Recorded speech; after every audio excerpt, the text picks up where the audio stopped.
Viewers, welcome to Nithra YouTube channel. Nithra YouTube channel மூலமாக பல ஆன்மீக தகவல்களை வழங்கி கொண்டு வருகிறோம். இதுபோல் இன்னும் பல ஆன்மீக தகவல்களை தெரிந்து கொள்ள நித்ரா யூடியூப் சேனலை சப்ஸ்கிரைப் பண்ணுங்க, கூடவே பெல் பட்டனையும் கிளிக் பண்ணுங்க. இன்னைக்கு நம்ம பார்க்க போற டாபிக் என்ன அப்படின்னா ராகு கால பூஜை.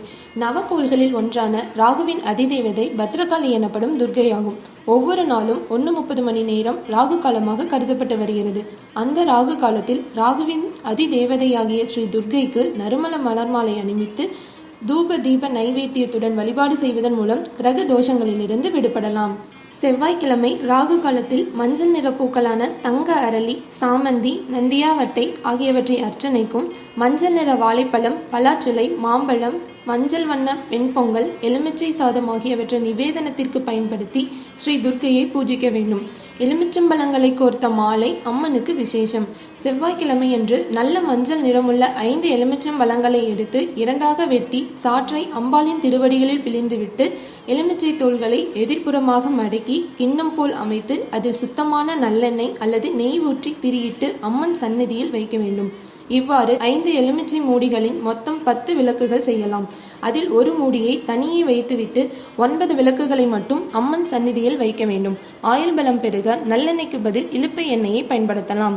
இந்த ராகு கால பூஜையின் போது ராகு கால துர்காஷ்டகம், ஸ்ரீ லலிதா நவரத்தின மாலை, துக்க நிவாரணாஷ்டகம், ஸ்ரீ லலிதா சகஸ்ர நாமம் முதலியவற்றை பக்தி பெருக்கோடு பாராயணம் செய்தால் அம்பாளின் திருவருளை பெறலாம். பெண்களின் ஜாதகத்தில் செவ்வாய் தோஷம், மாங்கல்ய தோஷம் இருந்தால் கணவன் அடிக்கடி நோய்வாய்ப்படுவான், அல்லது கணவனுக்கு தீராத நோய் ஏற்படும், அல்லது அந்த பெண் இளம் வயதிலேயே விதவையாக நேரிடும். சில பெண்களுக்கு கணவனுடன் கருத்து வேறுபாடு ஏற்பட்டு பிரிந்து வாழ நேரிடும். இத்தகைய பிரச்சனைகளுடைய பெண்கள் செவ்வாய்க்கிழமை ராகு கால பூஜையை கடைபிடித்து வர கணவனுக்கு ஆயுள் விருத்தியாகும்.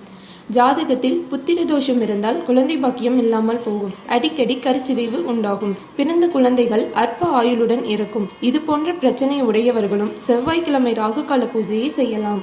மனநிலை பாதிக்கப்பட்டோர், அடிக்கடி விபத்துக்குள்ளானவர்கள், துஷ்ட தேவதைகளால் பாதிக்கப்பட்டவர்கள் ராகு காலத்தில் துர்க்கையை வழிபட்டால் நிவாரணம் கிடைக்கும்.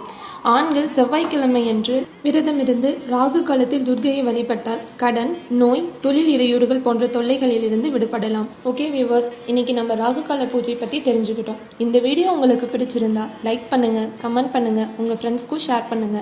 இது போல இன்னும் பல ஆன்மீக தகவல்களை தெரிந்து கொள்ள நித்ரா யூடியூப் சேனலை சப்ஸ்கிரைப் பண்ணுங்க, கூடவே பெல் பட்டனையும் கிளிக் பண்ணுங்க. தேங்க்யூ.